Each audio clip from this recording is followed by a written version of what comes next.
Saludos, bienvenidos a Hablando de Frente, otro jueves a las 7:30 de la noche. Cuando aquí nos puedan vernos por Canal 21, estamos en las redes de YouTube de Vallarino Panamá y de Next Noticias.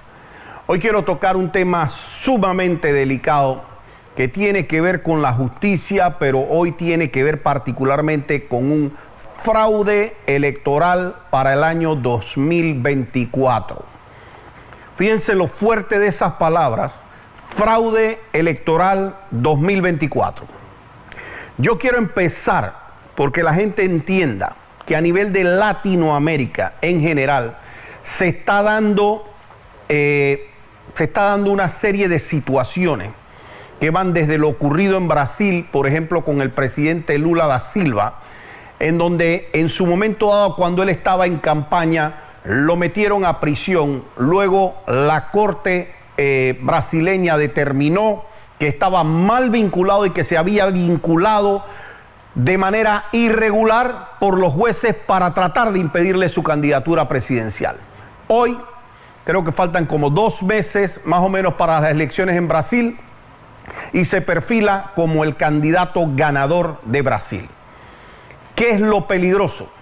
Lo peligroso es que a través de métodos judiciales se trata de tomar por un par de personas que ejercen poder en el país la decisión que le correspondería, en el caso de Brasil, a cerca de 100 millones de personas, siendo un país que tiene unos habitantes, en habitantes quizás 170 millones de personas, calculando un poco los mayores de edad.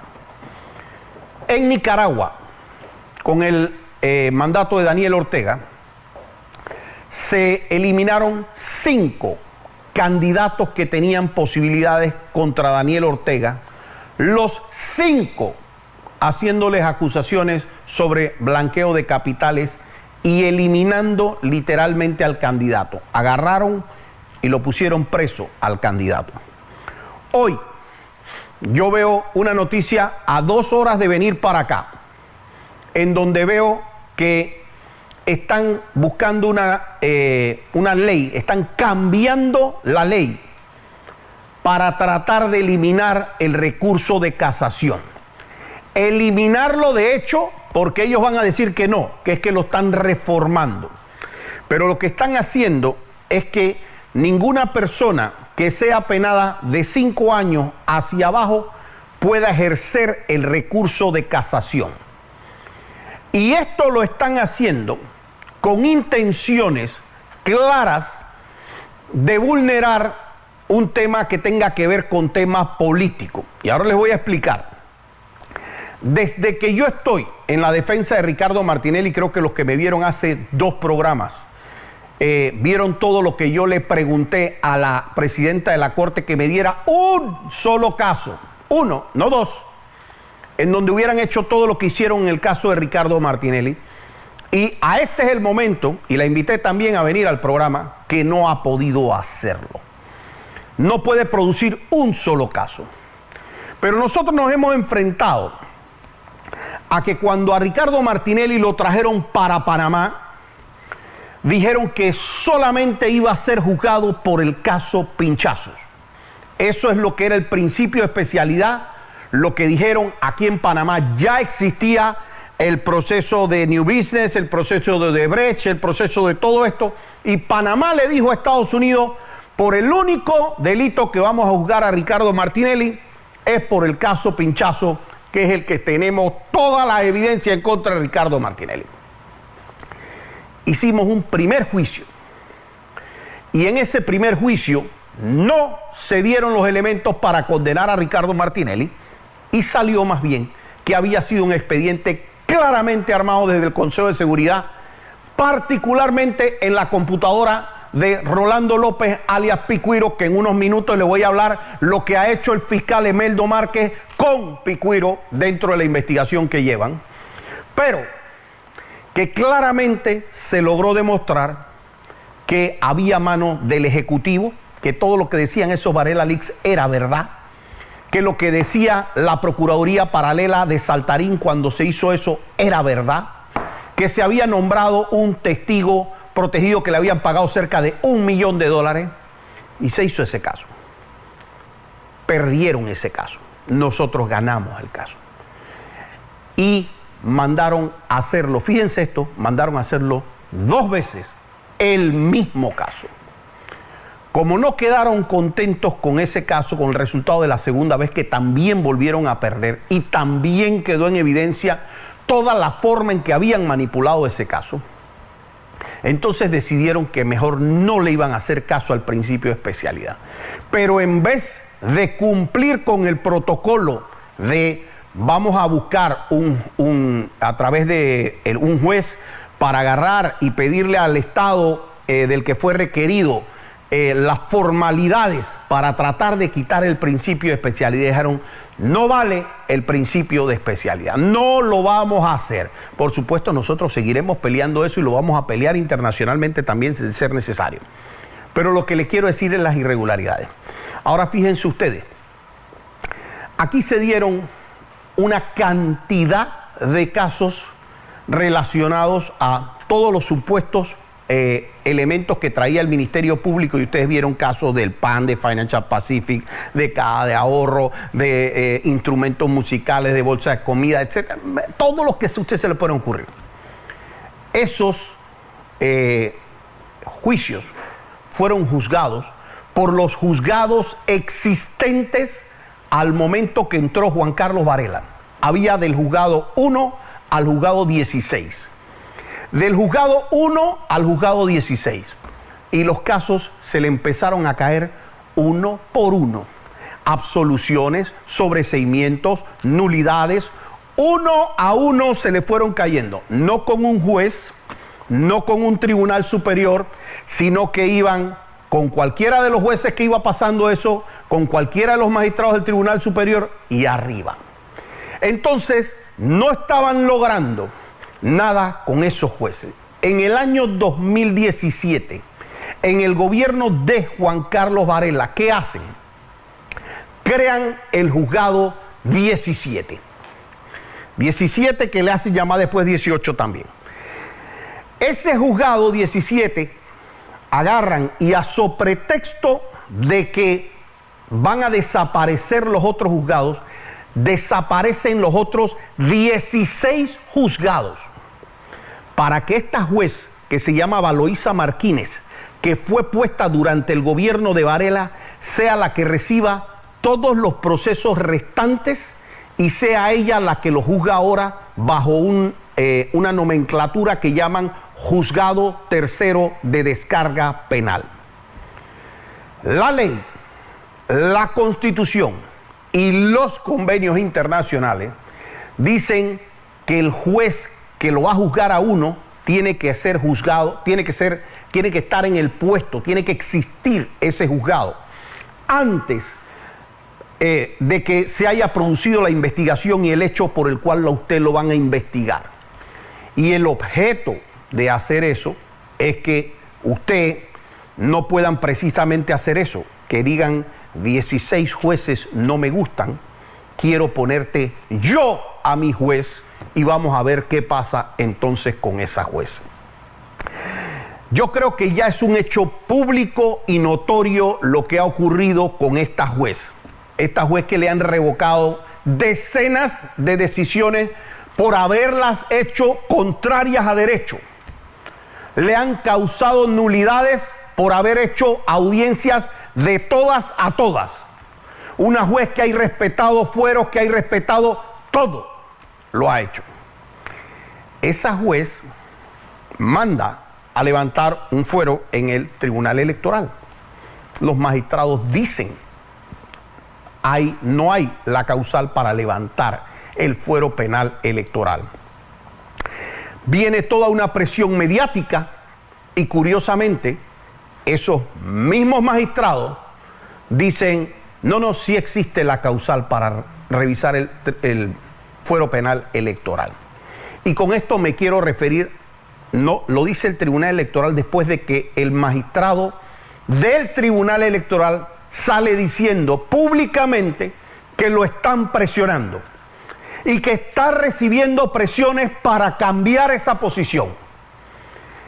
Entonces, nosotros tenemos que ver, porque la paz se mantiene solamente cuando nosotros tenemos decisiones en donde nosotros podemos acudir a la justicia y tener juicios en derecho.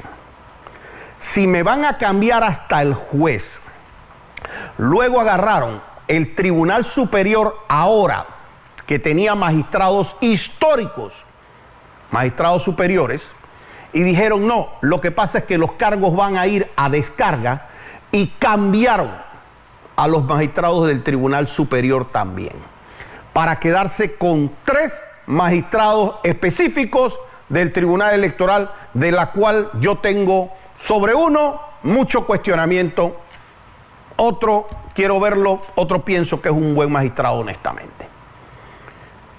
Y finalmente, en la sala penal, eso porque tocaba en ley, eso no es que haya sido algo irregular, pero entran 2 nuevas magistradas en la sala penal. Y dentro de esa sala penal, que la pusieron en este gobierno, a las magistradas, entra la magistrada María Eugenia López. Y esa magistrada María Eugenia López, de la nada, se le ocurre mandar un proyecto ahora para eliminar, para los delitos que tengan más de 5 años de prisión, el derecho de ir en casación, a pretexto que no lo han hecho en todos los años del mundo que ha tenido el sistema penal acusatorio. Se implementa en la República de Panamá desde el año 2011, y ahora a esa magistrada se le ocurre que se debe limitar el recurso de casación. Y esto tiene que ver con toda una componenda de cosas que están tratando de hacer y que les prometo que no lo van a lograr. Nosotros tampoco estamos pintados en la pared, lo que quiero es básicamente exponerlo. Porque están tratando, a través de un grupo de ciertas personas, generar una inhabilitación sobre Ricardo Martinelli, tratando de poner ya hasta los jueces, los magistrados y la forma y los recursos que se puedan implementar. Panamá, prepárate para pelear en la calle de ser necesario. Nosotros no podemos, yo con toda seguridad voy a estar ahí de frente. Sabemos lo que tenemos que hacer. Nosotros no nos vamos a dejar ejercer una justicia como la que hicieron en Nicaragua, en donde agarraban aquí al contrario político y simplemente vamos a limitarlo con lo que sea, porque no les interesa ni siquiera meter preso a nadie, les interesa simplemente limitarlo. Entonces, Panamá, prepárate para pelear, porque tú no puedes permitirte un sistema de justicia en el que te cambien los fiscales, los jueces, el proceso, en donde no se respete el principio de especialidad, en donde si te hicieron 2 juicios y lo pierden, tratan de seguir haciendo más, y así hasta llevar 25 procesos. A las personas que están haciendo esto, y que sabemos que hay gente que influye desde el órgano ejecutivo, desde el Ministerio Público, desde el ámbito empresarial, en los propios magistrados de la Corte algunos, no hagan esto, no ensucien el sistema para tratar de afectar a una persona. Es lo peor que ustedes pueden hacer. Ustedes el día de mañana van a necesitar ese mismo sistema, van a necesitar que ese sistema tenga garantías. Ustedes, varios de ustedes, tienen muchos elementos para ser procesados. Y varios de ustedes van a querer tener un sistema que los proteja, un sistema que tenga garantías y un sistema que no ande extorsionando a las personas judicialmente. Y ahora me quiero referir a esas extorsiones judiciales. Nosotros tenemos un sistema de justicia que tiene actualmente jueces y magistrados. Gran problema, es el gran problema de la justicia panameña, o por lo menos uno de los más grandes. Jueces y magistrados que son interinos. ¿Qué quiere decir eso? Que pueden ser nombrados o destituidos de a dedo. En las fiscalías, en el Ministerio Público tenemos fiscales interinos. De hecho, tenemos un procurador interino, suplente, llámenlo interino. ¿Por qué interino? Si el procurador hace algo que no le guste a alguien en el Ejecutivo, al día siguiente lo pueden votar. ¿Y cómo lo votan? Nombrando una persona arriba de él y él deja de ser procurador. Entonces, en un día pueden salir del procurador. Y cuando a mí me enseñaron de chiquito que el que manda no es el que nombra, sino el que vota. Entonces, si yo puedo agarrar y puedo nombrarle a alguien arriba al procurador, el procurador lo voy a tener intimidado para hacer lo que me dé la santa y regalada gana, porque él sabe que a donde haga algún acto de investigación en contra de mi gobierno, yo agarro y le pongo un procurador encima. El día siguiente deja de ser procurador y de hecho deja de ganarse también el salario.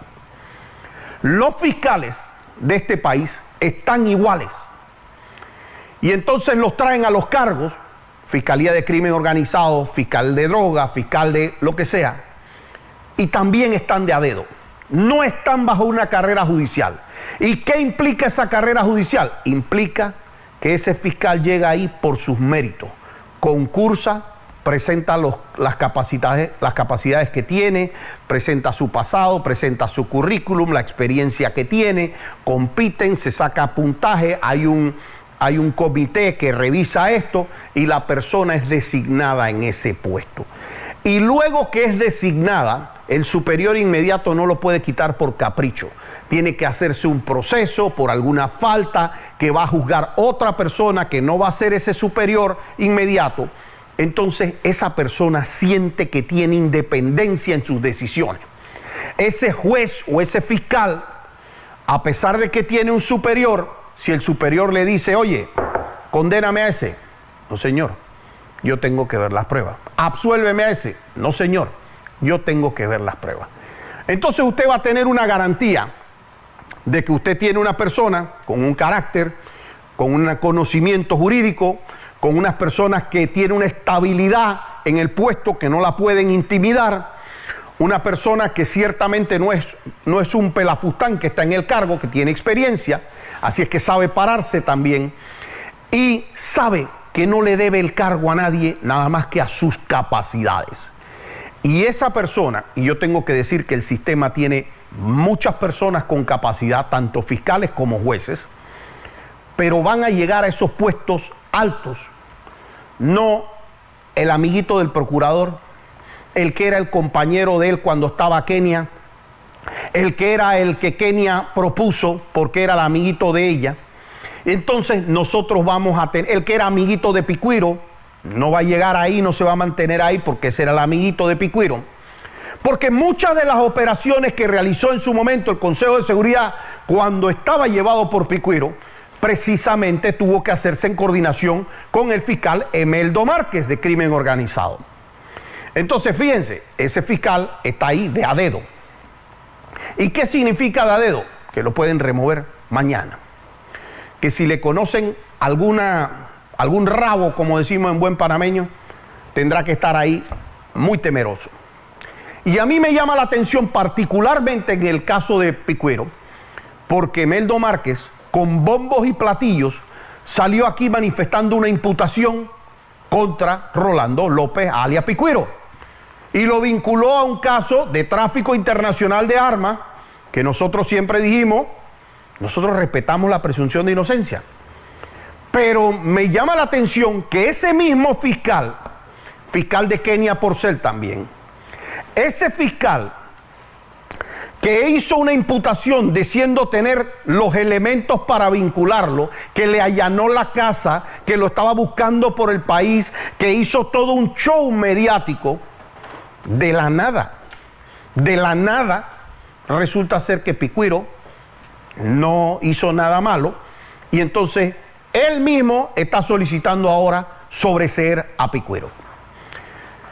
Vamos a poner que él se dio cuenta que había un error y que había que sobreseer a Picuiro y a otro par de personas. Miren, yo conozco el caso, no lo voy a revelar aquí el nombre porque no viene al caso, pero de personas vinculadas a ese caso, que son empresarios. Empresarios a los que le vendieron un arma. Un arma no de guerra, como han dicho en los medios. Un arma normal, tiro a tiro, semiautomática. Cuando le venden esa arma a la persona, le dicen, aquí están todos los registros de esa arma. Se puede sacar en la Dirección Institucional de Seguridad para las Armas. El permiso se lo da la Dirección Institucional.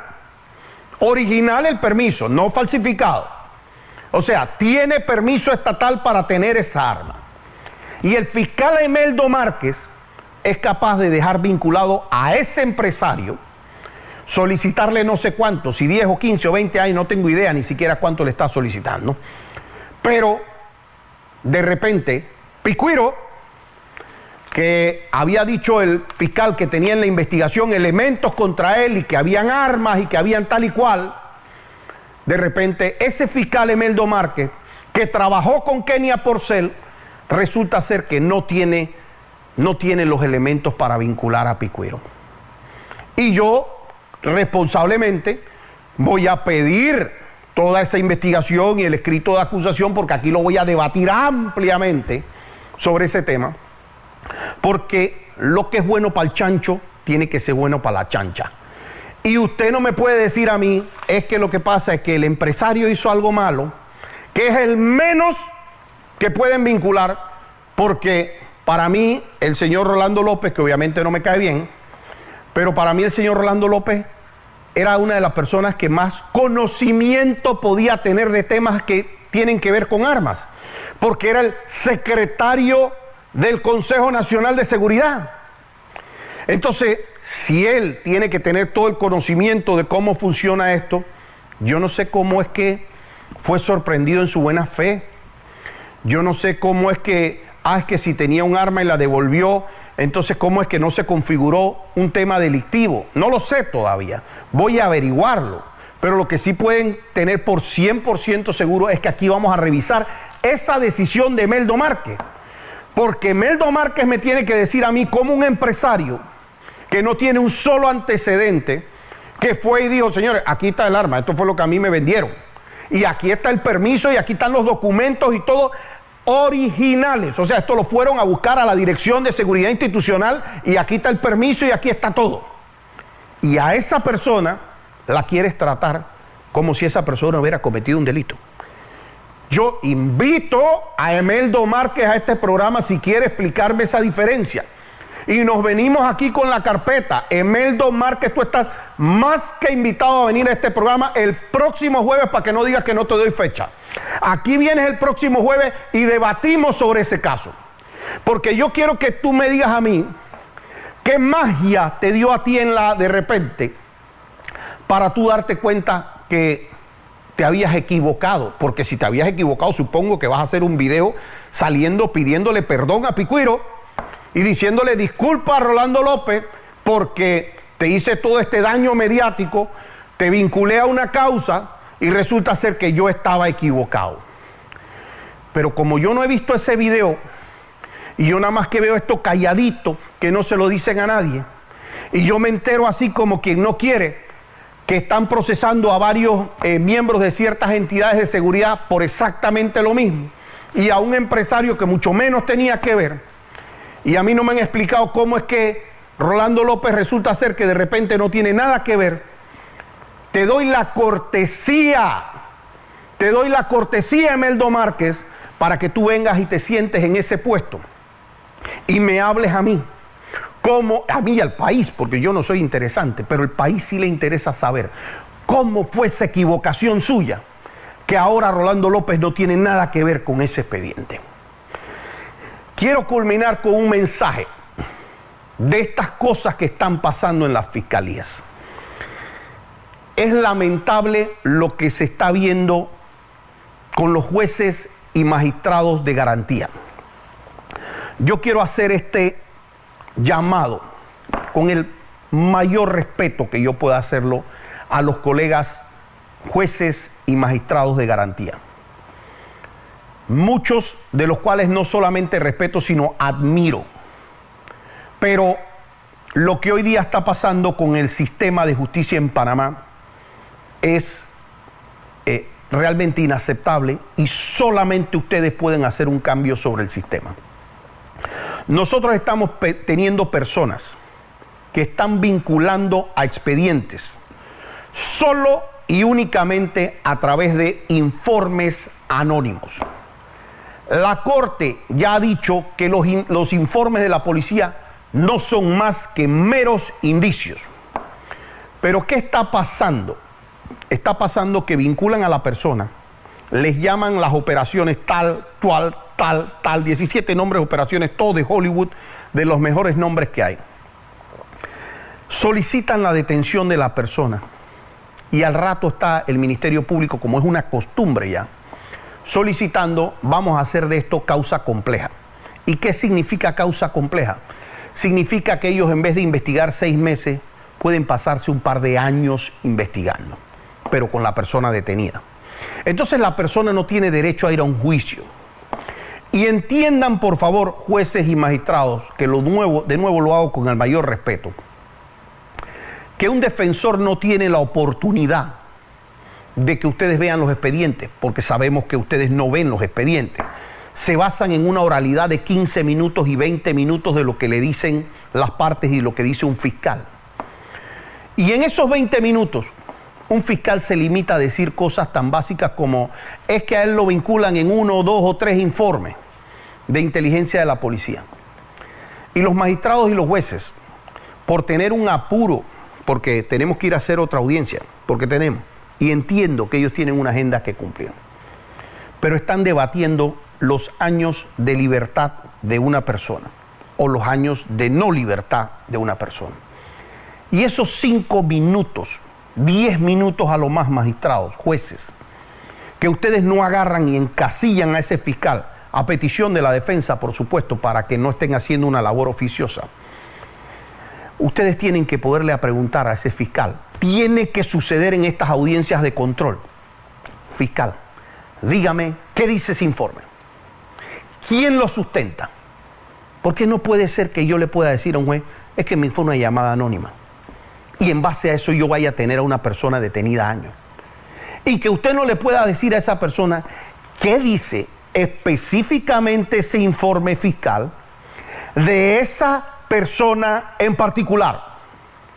Porque yo les garantizo, jueces y magistrados, que si ustedes escucharan lo que dicen eso, más de la mitad de las personas que han sufrido una detención provisional producto de esos informes, ustedes que deben revisar la vinculación o no de las personas o la grave vinculación que dice el código, estarían pensando que no hay tal grave vinculación y que es posible dar una medida distinta. Y si ustedes no lo hacen, entonces la persona se queda esperando ahí a llegar a un juicio oral, que no hay ningún problema. Los resultados de los juicios orales ahí están. Ahí está el resultado en el gallego y en muchos casos más gallero, en donde salen inocentes. Pero ¿de qué sirve, magistrados y jueces, que salgan inocentes 4 y 5 años después? ¿De qué sirve que ustedes realmente hagan una labor de garantías si a las personas hoy van a una audiencia intermedia y le dicen usted tiene juicio en 2 y 3 años?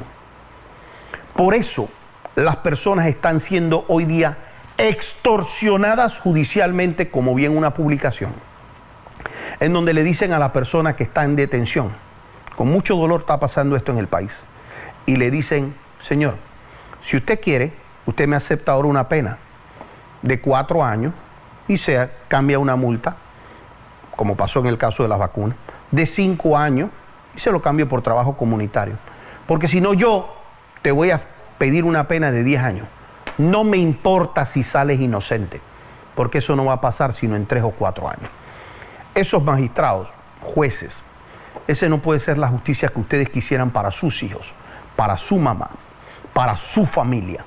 Y si esa no es la justicia que ustedes quisieran para su mamá, para su papá, para sus hijos, para sus hermanos, por Dios no se la den a el resto de Panamá. Tengan esa valentía para fallar en derecho, aunque los tengan ustedes en interinidad, porque la vida de una persona vale, y yo no puedo tener jueces y magistrados que no entiendan lo que pasa cuando en una decisión de ellos dicen, no, eso se revisa en juicio oral. Lo que hicieron fue decirle a esa persona, tú te vas a pasar 5 años detenido sin tener un juicio. Es decir, te vamos a aplicar la pena y después revisamos en juicio si tú eres culpable o inocente. Se nos ha acabado el tiempo, pero así los quiero dejar hasta el próximo jueves aquí, Hablando de Frente.